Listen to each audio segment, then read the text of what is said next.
Cerita sebelumnya berakhir dengan kemunculan Desmond yang akan memulai perencanaannya dengan mengirim surat kepada Amelia. Beralih ke wilayah Fenris, tepatnya di Kastil Fenris itu sendiri, tempat Ghislaine seharusnya berada pasca menduduki Diglad. Di sana, para orang-orang inti kerajaan ini dikumpulkan, menandakan tuan mereka ingin menyampaikan sesuatu yang penting. Di sana juga dihadiri oleh Claude, karena sekarang dia adalah bagian dari wilayah Baron Fenris. Tak hanya itu, semua prajurit tentara bayaran yang sudah berjuang habis-habisan ikut berkumpul, menandakan betapa Ghislaine menghargai jasa mereka semua. Sebelum mengungkapkan apa yang ingin dikatakannya, maka Ghislaine mengucapkan terima kasihnya, karena mereka semua sudah bersedia memenuhi panggilannya. Dia takkan berbasa-basi karena hal terpenting yang ingin diucapkan sangat sederhana dan singkat, yaitu mari mulai bekerja. Ghislaine yang telah mendapatkan kepercayaan semua orang membuat mereka bersorak. Ditambah lagi, kondisi wilayah yang baru terbebas dari Raja Thamos sebelumnya meninggalkan kekacauan yang begitu besar pada kerajaan ini. Dengan segala pertimbangan serta pengalaman masa lalunya, maka Ghislaine menunjuk Claude untuk menjalankan berbagai macam tugas. Dimulai dengan administratif serta pembangunan ulang wilayah.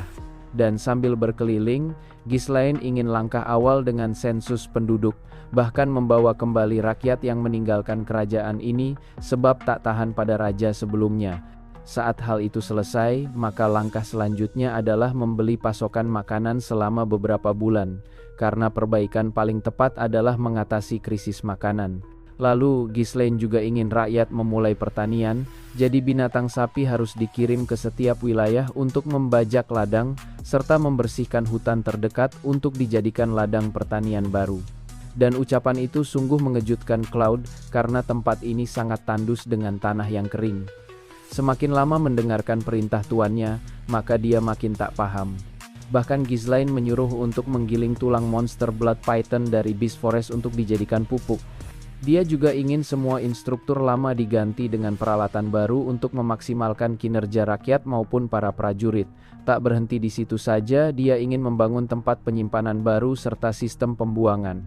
Ghislaine terus mengoceh akan perubahan yang diinginkannya, dan ini terlalu banyak. Claude yang mendengar itu tertawa penuh rasa khawatir dan takut, sebab dia adalah sosok yang menjadi kepala administrator serta inspektur dan juru ulis, bahkan bendahara, ditambah petugas pengadaan dan petugas pajak. Bahkan semua tugas sebagai kepala diberikan penuh kepadanya. Dia pun mengungkapkan keluhannya karena ini terlalu banyak untuknya. Dan bukankah mencari orang tepat untuk tiap tugas kepala adalah pilihan tepat? Namun, Ghislaine tidak berpikiran seperti itu karena dia percaya pada kemampuan Claude. Ditambah lagi, mencari orang seperti itu akan memakan waktu yang lama dan Claude pasti bisa mengatasinya. Dikarenakan tidak tahan akan tugas yang diberikan padanya, maka Claude segera melarikan diri sekuat tenaganya. Hanya saja, Ghislaine sudah mengantisipasi hal ini jika terjadi, dan dia menyuruh Wendy untuk bergerak. Seketika seorang asasin melompat dan melayangkan serangan untuk menangkap Claude yang berjuang melarikan diri. Dalam waktu singkat, gadis ini melakukan tugasnya dengan baik dan keterampilannya ini sungguh sangat mirip dengan Belinda. Gadis ini tersenyum dan memperkenalkan dirinya sebagai pengawal Claude yang ditugaskan langsung oleh Belinda. Padahal, Claude memohon untuk dilepaskan, dan dia lebih memilih menjadi pekerja biasa saja tanpa henti dibandingkan menjadi kepala yang harus memikirkan segalanya.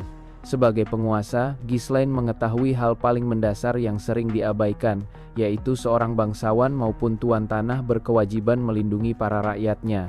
Ketidakpercayaan terhadap bangsawan telah terbangun kuat di kerajaan ini, yang disebabkan oleh raja sebelumnya, dan para rakyat hancur dalam kemiskinan yang menyedihkan. Kelaparan pun melanda kerajaan Diglad dan seringkali rakyat mati begitu saja. Tak hanya itu, saat perang, raja sebelumnya memeras rakyatnya, dan untuk memulihkan kerajaan ini dengan cepat, maka satu-satunya cara yaitu memulihkan pondasi wilayah. Akan tetapi, Ghislaine mengetahui masalah lainnya yang tak kalah penting. Bahkan masalah itu membuat mereka tidak bisa bergerak. Di mana Ghislaine kehabisan uang, dan jika seperti ini terus, maka mereka tidak akan memiliki uang yang cukup untuk membayar gaji para pekerja. Lalu, Kaur menanyakan kenapa tuannya tidak menambang runestone sihir lagi. Dan Ghislaine menjawab jika runestone itu dibutuhkan untuk hal lain, bukan hanya dijual, ditambah para mage juga menggunakannya sebagai penelitian. Walau tambang itu bisa memberikan uang yang banyak, tapi bukan berarti tidak terbatas. Jadi, Ghislaine tidak bisa bergantung pada tambang tersebut untuk selamanya. Maka dari itu, pemasukan yang stabilitas sangat dibutuhkan, dan di saat yang sama, Cloud memasuki ruangan dengan terburu-buru. Karena Cloud sudah datang, maka Ghislaine akan memberinya tugas. Tapi Claude menolaknya tanpa mendengarnya, di mana dia mempunyai rencana yang lebih baik untuk memulihkan wilayah ini. Sambil tertawa, Claude ternyata menyarankan untuk membangun kasino saja. Ucapan itu membuatnya dilemparkan keluar dari kastil, padahal semua orang sudah mendengarkannya dengan serius. Setelah itu, Belinda memerintahkan Wendy untuk memberikan pelajaran ketika Cloud mengatakan sesuatu yang buruk. Cloud tetap bersikeras bahwa ini adalah satu-satunya cara bagi mereka. Ia menjelaskan, mereka tidak bisa bertani karena tanah di sana tandus, dan mereka tidak bisa mengandalkan runestone sihir terus-menerus. Jadi, ini adalah yang terbaik dan Alfoy yang mendengar itu sangat setuju. Ghislaine pun menjawab jika dia akan memikirkan hal itu saat situasi sudah lebih stabil. Dan untuk sekarang, hanya perlu melakukan yang diperintahkan.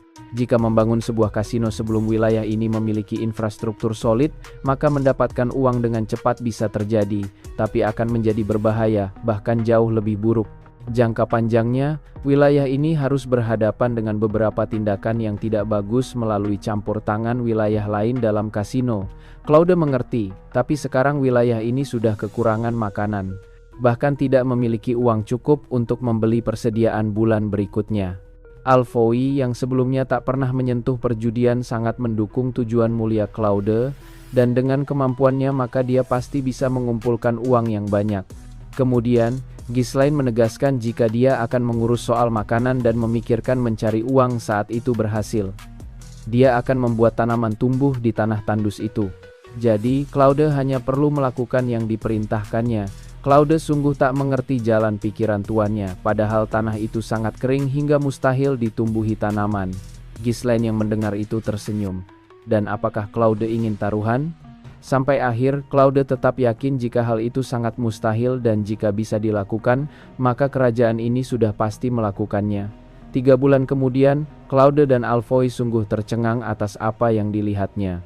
Di mana semua orang seakan sedang bermimpi karena tanah yang dulunya kering benar-benar ditumbuhi gandum. Para rakyat sangat bersemangat karena mereka bahkan sudah melupakan sensasi saat memanen. Dengan suara rendah, Cloud menanyakan bagaimana tuannya bisa melakukan hal ini. Ghislaine pun memberitahu rahasianya jika dia sebelumnya memerintahkan untuk menyebarkan gilingan tulang blood python dari Beast Forest demi menggemburkan tanahnya, lalu menanam gandum yang diberikan mana khusus oleh para mage. Berkat pertumbuhan yang dipercepat, maka mereka bisa memanen jauh lebih cepat dari hal normal. Kini Alfoy paham alasan Ghislaine menyuruh para mage untuk membuat mantra sihir itu.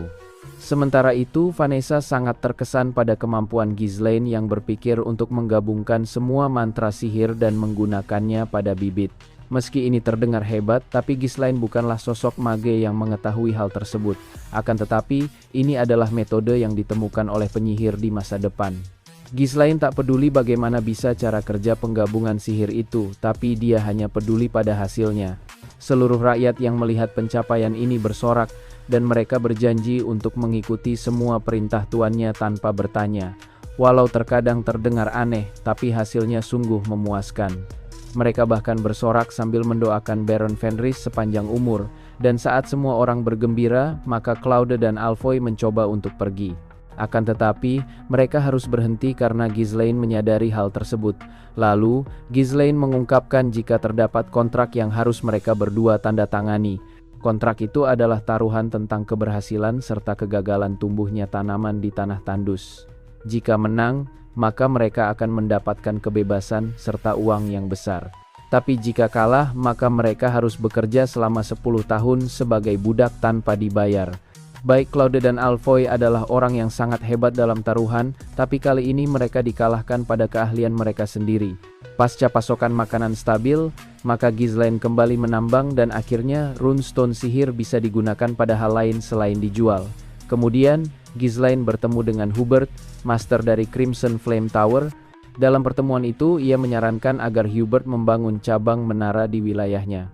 Dikarenakan Hubert enggan melakukannya, maka Ghislaine mengungkapkan jika deklarasi perang sepihak di Diglett hampir saja menghancurkan Perdium dan kemenangan susah payah diraih dengan melalui peledakan item runestone sihir. Ucapan itu membuat Hubert sangat syok karena runestone sihir itu sangat berharga, tapi diledakkan begitu saja, dan hal ini sama saja membuang sumber daya. Ghislaine tak memungkiri itu. Tapi jika ada musuh yang menyerang wilayah di Diglett yang sudah diubah menjadi wilayah Fenris, maka upaya peledakan itu akan dilakukan kembali. Dan jika itu terjadi, maka Ghislaine sungguh meminta maaf sebab tak memiliki runestone lagi untuk diberikan kepada Crimson Flame Tower. Berkat persetujuan Hubert, maka Ghislaine memiliki hak untuk menggunakan bantuan para mage. Bahkan dia tak segan mempekerjakan mereka dengan berbagai cara tanpa peduli pada kondisinya. Berkat dukungan para mage, pembangunannya berjalan dengan kecepatan yang menakjubkan. Dalam waktu yang terbilang sangat singkat, cabang Crimson Flame Tower telah berdiri kokoh di wilayah Fenris. Walau awalnya para mage melayangkan protes karena mereka sebelumnya tidak pernah melakukan hal ini, tapi Ghislaine berhasil mengatasinya. Ghislaine benar-benar telah memeras tenaga mereka semaksimal mungkin, dan saat letih, maka mereka akan langsung tidur di tempatnya bekerja. Pasca beberapa waktu, maka wilayah Fenris sudah meraih fungsionalitasnya, tak seperti sebelumnya. Akan tetapi, kedamaian ini pastinya tak akan bertahan lama dan sekarang saatnya telah tiba. Tepat pada saat itu, pintu ruangan terbuka dan Cloud menerobos masuk dengan terburu-buru. Ia melaporkan bahwa telah terjadi pemberontakan di wilayah Rayfold yang dilakukan oleh Amelia beserta pasukannya. Ghislaine mengetahui tentang ini, tapi siapa sangka momen ini terjadi jauh lebih cepat dibandingkan di kehidupan masa lalunya. Baik Desmond dan Amelia merupakan boneka yang menari sesuai keinginan penguasa Duke Delphine, dan rencana mereka untuk merebut Perdium melalui Diglett gagal, sehingga mereka mengambil tindakan sendiri. Bagi Ghislaine, perangnya takkan berakhir sebelum dia menghancurkan seluruh musuhnya. Dan alasan dia tidak langsung bergerak karena musuh yang dihadapinya tidaklah sedikit, dan dia juga membutuhkan pasukan kokoh untuk menaklukkan mereka. Insiden ini membuat Belinda dan Gillion khawatir hingga menanyakan rencana tuannya. Ghislaine pun mengungkapkan bahwa ia tidak akan tinggal diam. Rencananya adalah menuju Cardenia, ibu kota dari kerajaan Lutania. Sementara itu, di sebuah tempat terdapat seseorang yang misterius dengan kulit aneh. Saat menyentuh cahaya matahari, maka tubuhnya seakan kesakitan dan wujudnya benar-benar mengerikan. Bahkan memakai pelindung di kepalanya. Sosok ini sungguh bosan hidup seperti ini, dan apakah kematian adalah jalan terbaik? Beralih ke tempat di mana burung elang dapat terbang bebas di sana. Di bawahnya terdapat sebuah ibu kota dengan peradaban yang lebih maju dan kondisi terbaik. Inilah Cardenia, pusat dari segala peradaban, jantung ibu kota yang megah. Dan tempat inilah yang menjadi satu-satunya tujuan yang harus dicapai oleh Ghislaine dan seluruh bawahannya. Sekarang ini mereka telah sampai dan sebentar lagi akan memasuki wilayah Cardenia. Mereka semua sungguh-sungguh terkesan pada tempat ini, dan tidak ada apa-apanya dibandingkan kerajaan lain yang pernah mereka kunjungi. Sementara itu, di dalam kereta, Vanessa tak henti-hentinya terkesan karena orang-orang itu menjual material yang bahkan tidak dimiliki oleh Crimson Flame Tower. Hanya saja, Ghislaine terus menunjukkan wajah datarnya, bahkan mengatakan jika dia sungguh tidak menyukai pemandangan ini. Ucapan itu membuat Cloud kebingungan, kenapa tuannya bersikap seperti itu. Bagi Ghislaine, dia serasa ingin menghancurkan tempat ini, karena mereka terlalu pamer dengan menonjolkan peradabannya yang maju, serta menunjukkan identitas kekuatannya yang tak terkalahkan. Cloud pun berbisik kepada Wendy dengan bertanya, kenapa tuannya bersikap seperti itu? Wendy menjawab dengan santai bahwa tuannya tidak pernah salah dan pasti ada sesuatu. Tapi bagi Cloud, tuannya seperti memiliki otak yang salah, walau terkadang dia tampak begitu jenius. Alasan Ghislaine sangat tidak menyukai kerajaan Cardenia karena dia mempunyai dendam masa lalu pada tempat ini, dan hal itu membuatnya teringat kembali. Ibu kota Cardenia dikenal dengan benteng yang tak tertembus dan tak terkalahkan sekaligus diberkati oleh Dewi. Akan tetapi, di masa lalu, Ghislaine telah menaklukkannya bahkan mengubah tempat ini menjadi lautan api yang menghiasi malam hari. Dalam peperangan itu, dia merenggut banyak kehidupan dengan musuh elit yang tak pernah runtuh, tapi dia juga mengalami kerugian yang tak dapat terbayarkan. Peristiwa ini juga sekaligus menjadi akhir dari Ghislaine sendiri, yang mati di sana. Dia menyerang ibu kota Cardenia untuk menghabisi Duke Delphine dan merebut takhta, tapi nyatanya dia tidak berada di sana. Karena dibutakan oleh dendam, maka saat itu Ghislaine membuat semua orang menjadi musuhnya. Padahal, sangat mustahil meraih segalanya seorang diri. Kembali beberapa saat yang lalu, di mana Ghislaine mengunjungi Perdium dan mengejutkan ayahnya sebab dia ingin pergi ke ibu kota Cardenia. Ghislaine mencoba memberitahu jika kepergiannya ini sesuatu yang sangat penting, tapi ayahnya khawatir pada wilayah Fenris yang ditinggalkan. Padahal, dia belum lama menduduki kerajaan tersebut. Lalu Ghislaine mengungkapkan jika dia telah memikirkan hal itu. Untuk inilah alasannya datang, di mana dia akan memasok persediaan makanan untuk Perdium selama 1 tahun penuh. Sebagai gantinya, kepala administrator Homerne serta komandan kesatria Randolph akan mengawasi wilayahnya selama kepergiannya. Hal itu tentu saja membuat Homerne dan Randolph senang karena mendapatkan pasokan makanan 1 tahun penuh sungguh sangat membantu. Akan tetapi, Zwalter tidak ingin memikirkan keuntungan seperti itu, melainkan dia paham jika kerajaan Rayfold sedang menargetkan putranya, dan pergi saat pemberontakan terjadi terdengar tidaklah tepat. Sambil menarik busurnya, Ghislaine membenarkan hal itu. Jika Desmond dan Rayfold bersatu untuk menyerang saat kepergiannya, maka Fenris akan jatuh. Akan tetapi, dia sudah memikirkan semuanya secara matang, dan tak boleh salah melangkah maupun melewatkan kesempatan apapun. Saat ini, Amelia baru saja mengendalikan kerajaan Rayfold sepenuhnya, menunjukkan bahwa mereka masih memiliki waktu sebelum pulih. Maka dari itu, dia harus bersiap untuk serangan berikutnya dengan tidak membuang kesempatan ini untuk segera bergerak. Zwalter mulai sedikit paham cara berpikir putranya, tapi solusinya belum ditemukan kenapa harus ke ibu kota Cardenia. Dengan penuh percaya diri, Ghislaine menjawab bahwa dia akan membuat ibu kota itu memihaknya. Kembali ke waktu saat ini, di mana seseorang telah melakukan perintah yang diminta oleh Ghislaine dengan tempat yang diinginkannya. Orang itu memujinya karena telah memilih properti yang mewah, luas, serta murah, bahkan dilengkapi dengan taman. Sambil sedikit tertawa, Ghislaine ingin mendengar pendapat Belinda tentang tempat yang direkomendasikannya, dan Belinda sungguh terkesan karena pilihan tuannya sungguh bagus. Namun, Claude serta Alfoy tidak bisa menerimanya dan menganggap orang di depannya pasti sedang bermain-main dengan menyarankan mereka ke tempat buruk ini. Tak hanya tempat yang menyeramkan, tapi hutan sekitar pun sangat gelap, seakan tempat ini berhantu. Para penjaga tak menyangka seorang tentara bayaran bertubuh besar bisa takut pada binatang, dan Gordon menjawab jika tempat ini sungguh dingin. Pria ini juga ingin menginformasikan sesuatu, bahwa mereka mungkin saja mendengar rumor tentang hantu maupun arwah gentayangan. Tapi semua itu hanyalah tuduhan tak berdasar, dan dia secara pribadi menjamin tidak ada masalah dengan propertinya. Ghislaine mengerti, dan dia akan mengambil kastil ini. Claude berusaha menghentikan kegilaan tuannya. Sebagai sesama orang licik, Claude tahu persis mengapa orang ini begitu bersemangat. Dia akhirnya berhasil menjual sebuah tempat yang bahkan tidak ingin dilirik oleh siapapun. Dengan santai, Ghislaine meminta Claude tenang. Jika tempat ini berhantu, maka mereka hanya perlu mengalahkannya. Pria ini pun sungguh terkesan pada keputusan bijak sang Baron Fenris di depannya, dan untuk itu dia akan memberinya diskon setengah harga dari yang seharusnya. Normalnya senilai 1000 keping emas, dan dia akan menjualnya dengan 500 keping emas saja. Tapi Ghislaine malah menginginkannya dengan harga 200 keping emas saja. Untuk kesekian kalinya, Ghislaine menunjukkan bakat liciknya, berpura-pura takut akan rumor hantu itu, dan mengatakan bahwa dia bisa mencari tempat lain jika tak mau dengan harga yang diinginkannya.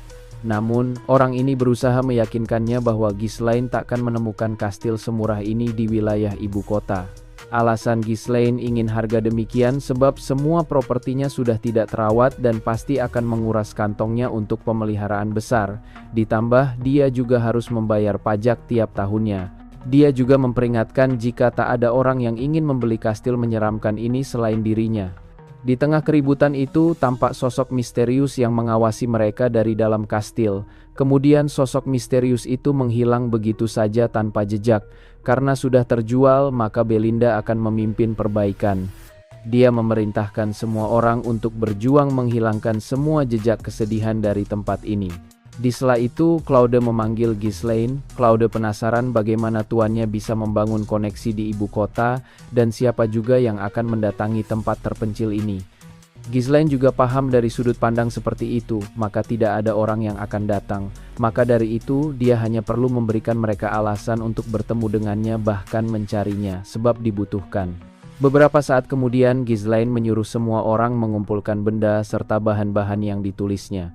Mereka semua kebingungan kenapa tuannya melakukan hal ini, seakan dia ingin melakukan percobaan alkemi di sini. Dengan singkat, Ghislaine memberitahu jika saat ini mereka akan membuat kosmetik terbaik yang pernah ada.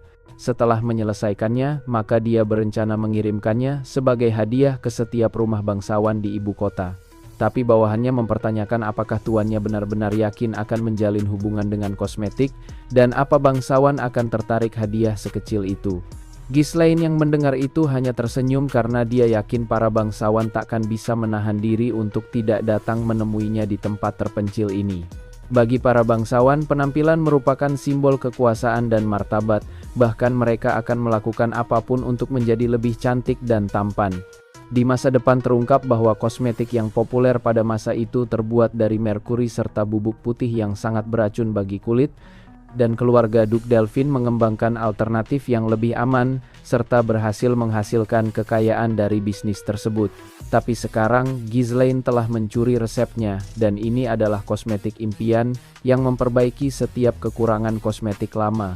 Langkah pertama, sihir digunakan untuk mengoksidasi bahan agar menjadi bubuk halus. Sementara yang lainnya akan melelehkan lilin lebah ke dalam panci ganda yang dipanaskan, sembari mencampurkan minyak biji bunga evening primrose serta ekstrak buah shea. Setelah dipanaskan, maka mereka harus menambahkan bubuk yang telah dioksidasi. Langkah terakhir adalah mencampurkan minyak yang telah diekstraksi dari Fairy's Blessing, bahan pelengkap utama. Ghislaine meminta semua orang memperhatikannya agar tidak melewatkan cara pembuatannya. Saat semua bahan tercampurkan, mereka dapat mencium aroma yang sangat harum dan menggoda. Claude tak hentinya tercengang, bagaimana bisa seorang bangsawan kecil tahu cara membuat hal seperti ini? Padahal, dia juga bukanlah mage maupun ahli kosmetik. Walau sudah tampak sempurna, tapi ini belum selesai, sebab harus membiarkan krim mengeras dalam beberapa hari. Kosmetik ini dinamakannya Deneb. Dan saat menggunakannya, maka semua kosmetik lainnya takkan terasa berguna hingga menjadi barang yang wajib dimiliki setiap bangsawan. Ghislaine sungguh kesulitan menahan tawanya sebab salah satu sumber kekayaan musuhnya telah berada di tangannya. Lalu Ghislaine menyuruh mereka mengemasnya setelah kosmetik itu mengeras untuk dikirimkan kepada seluruh bangsawan di ibu kota sebagai hadiah. Tapi Alfoy cukup khawatir dan menyarankan agar mereka mencobanya terlebih dahulu. Di tengah pembicaraan itu, tampak sosok misterius yang mengawasi di balik jendela. Dengan mata merah menyala miliknya, dia tampak tertarik pada yang disaksikannya. Malam hari pun tiba, di mana turun hujan serta gemuruh petir yang menggelegar. Semua orang telah terlelap karena kelelahan setelah hari yang panjang. Tepat saat keheningan malam mencapai puncaknya, sosok misterius itu muncul di tengah kegelapan. Dia mengawasi area sekitar dan tak ada pergerakan yang mencurigakan lagi. Maka dari itu, dia akan memuaskan rasa penasarannya dengan sesuatu yang dibuat oleh bangsawan di tempat ini. Dia langsung menyentuhnya secara langsung, tapi berhenti karena mendengar suara langkah kaki. Yang benar saja, Ghislaine telah tiba di belakangnya sambil menanyakan apakah dia sosok hantu yang dibicarakan orang-orang. Ia berbalik dan mendapati seorang pria telah berdiri tepat di belakangnya, entah sejak kapan. Ia sangat terkejut karena sama sekali tidak merasakan kedatangannya. Ghislaine kemudian bertanya apakah sosok itu tertarik pada kosmetik buatannya. Ia meyakinkan bahwa kualitas produknya adalah yang terbaik, jauh melebihi kosmetik lain yang pernah ada. Di malam itu, gemuruh hujan serta petir terus menyambar seolah pertemuan ini sudah ditakdirkan. Namun, mereka berdua saling mengungkapkan tanpa mengucapkan sepatah kata pun lagi, dan keduanya memahami bagaimana harus menyelesaikan pertemuan yang sudah ditakdirkan ini. Dalam waktu singkat, sosok bertopeng ini melesat maju dengan pedang yang terhunus untuk menghabisi Ghislaine. Sebagai seorang penguasa di kastil ini, maka Ghislaine akan menghukumnya karena telah berani menyusup sekaligus mengarahkan pedang miliknya. Serangan yang sangat tajam dan mematikan itu dihindari oleh Ghislaine dengan sedikit menutupi tubuhnya sambil menangkis serangan tersebut untuk mencegah pedang musuhnya melukainya. Tapi sosok itu tidaklah menyerah begitu saja. Bahkan dia mencoba untuk menunjukkan keahlian berpedangnya. Hanya dalam hitungan detik, beberapa serangan telah dilancarkan, dan Ghislaine tampak mulai menekan sosok misterius itu. Saat sosok itu berhasil mengatasi serangan, maka dia takkan diam begitu saja dengan menyerang balik, tapi Ghislaine berhasil menepisnya, walau serangan itu sangatlah hebat. Ghislaine dapat melihat sosok di hadapannya bukanlah lawan yang mudah, dengan gaya berpedang yang sungguh luar biasa dan mematikan. Akan tetapi, dia mengetahui tentang teknik swordsmanship, karena hanya ada satu keluarga yang bisa menggunakannya. Setelah saling menjaga jarak, kini keduanya melesat kembali dengan beberapa tebasan yang saling beradu di udara. Sejauh ini keduanya masih terlihat imbang, dengan saling mencoba untuk menjatuhkan lawannya. Bahkan tak ada dari mereka yang terhempas, menandakan kemampuan mereka yang sekarang tidaklah jauh berbeda. Hanya saja, Ghislaine sebenarnya masih menunjukkan belas kasihnya dan berencana melihat sejauh mana penguasaan teknik pedang milik lawannya. Setiap gerakan yang dilancarkan oleh sosok ini memiliki bentuk elegan yang sempurna. Tak hanya sekadar serangan biasa, tapi tiap gerakan dikhususkan mengincar titik vital yang seharusnya sulit diatasi targetnya. Namun, Ghislaine berada di level yang berbeda. Meskipun serangan kejutan dan aneh terus berdatangan ke arahnya, tapi semua itu dapat diatasinya. Setelah menerima beberapa serangan secara bertubi-tubi, maka Ghislaine menunjukkan gerakan hebatnya dengan cepat membaca situasi lalu memanfaatkan celah yang dilihatnya. Sekarang pedang Ghislaine telah berada di depan leher sosok ini, dan hal itu membuatnya tercengang. Dengan tatapan tajam, Ghislaine menanyakan kenapa seorang wanita bermain-main sebagai hantu di dalam kastil ini, dan apa hubungannya dengan keluarga Branford. Beberapa saat kemudian Belinda dan Gillion datang sebab mereka mendengar suara hantaman pedang yang ditimbulkan oleh adu pedang mereka berdua. Namun, mereka tidak menemukan siapapun selain tuannya yang sedang berdiri di depan jendela. Tanpa berbalik, Ghislaine menegaskan jika semuanya berjalan lancar dan mereka berdua sebaiknya kembali istirahat. Beralih keesokan harinya di sebuah rumah bangsawan yang tampak begitu mewah. Di sana, seorang pelayan mengolesi kosmetik pada nonanya. Gadis ini adalah Countess Marielle Aylesbury, dan pelayan memuji atas kecantikannya seperti biasanya. Hanya saja, Marielle Aylesbury tidak berpikiran seperti itu, dan wajahnya yang kurang ini hanya ditutup oleh make-up. Di masa muda, dia adalah gadis paling cantik di ibu kota. Bahkan semua wanita bangsawan meniru kosmetik serta gaya berpakaiannya, tapi seiring berjalannya waktu, ketenarannya mulai perlahan memudar. Baginya, makeup total lebih dari selubung untuk menyembunyikan tahun-tahun yang telah usai. Dan dia sungguh ingin mengembalikan masa di mana dirinya adalah pusat tren di ibu kota. Dialah itu, pelayan di sampingnya merasa tibalah saat nonanya pergi ke salon. Saat Marielle Aylesbury berbalik, dia sungguh tercengang akan apa yang disaksikannya. Alasan dia seperti itu karena melihat wajah pelayannya yang sangat indah. Tanpa pikir panjang, dia menyentuh wajah pelayannya, bahkan terus mempertanyakan bagaimana kulitnya penuh dengan kelembaban serta kulit kencang yang sempurna. Dia benar-benar ingin tahu cara pelayannya merawat wajahnya tanpa melewatkan satupun dari prosesnya. Pelayan itu memberitahu jika sang kepala keluarga Aylesbury, yang tak lain adalah suaminya, telah menerima hadiah beberapa kosmetik. Namun, dia tidak membutuhkannya dan memberikan kosmetik itu kepada para pelayan. Katanya, hadiah itu dikirim oleh bangsawan yang baru tiba di ibu kota sebagai ucapan. Dan setelah mendengar itu, maka Marielle Aylesbury segera mendatangi tempat terpencil yang ditinggali oleh Ghislaine, sang Baron Fenris. Kedatangan mereka membuat semua orang sangat panik karena tahu tamunya bukanlah bangsawan biasa. Para tentara terus melihat sosok yang datang itu, dan kereta serta pasukan yang dibawanya menunjukkan yang mulia ratu berada di dalam. Claude sungguh tak menduga hadiah kosmetik yang dikirim tuannya benar-benar berhasil, bahkan ini di luar perkiraannya. Lalu, Marielle Aylesbury segera turun, menandakan dia sudah tak sabar bertemu dengan si pemberi hadiah tersebut. Dikarenakan Claude masih tercengang saking terkejutnya, maka Wendy mendorongnya agar dia menyambut sosok penting tersebut. Claude pun menemaninya untuk masuk menemui tuannya yang sedang bersantai, seakan sedang menunggu tamunya. Saat Claude memberitahu kedatangan seorang bangsawan penting telah berkunjung, maka Ghislaine bersikap santai saja. Hal itu karena dia sedang memberi makanan kepada gagak di punggungnya. Dikarenakan sudah tak sabar, maka Marielle Aylesbury mendekatinya sambil menanyakan apakah dia benar-benar sang Baron Fenris yang mengirim hadiah.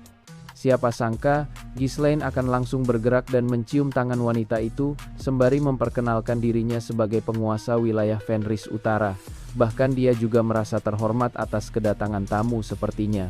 Hanya saja Meriel Aylesbury langsung mengatakan jika dia tidaklah menerima hadiahnya, sebab Ghislaine hanya memberikannya pada suaminya hingga dia mempertanyakan apa namanya belum mencapai tempat tinggalnya. Setelah mendengar ucapan itu, maka Ghislaine tersenyum, karena dia sungguh tak berpikiran seperti itu, dan hanya berpikir pasti tidak akan sopan mengirimkan sesuatu seperti itu kepada nona yang memimpin tren di ibu kota. Meriel Aylesbury kini mengerti jika Ghislaine nampaknya memahami beberapa hal, maka dari itu dia akan langsung melewati basa-basinya dan ingin dia memberikan kosmetiknya. Dia juga sudah mencobanya, dan hasilnya sungguh yang terbaik. Tak hanya itu, dia juga ingin hak eksklusif untuk itu. Dan yang perlu dilakukan oleh Ghislaine adalah fokus dalam pengembangan serta memasarkan kosmetiknya.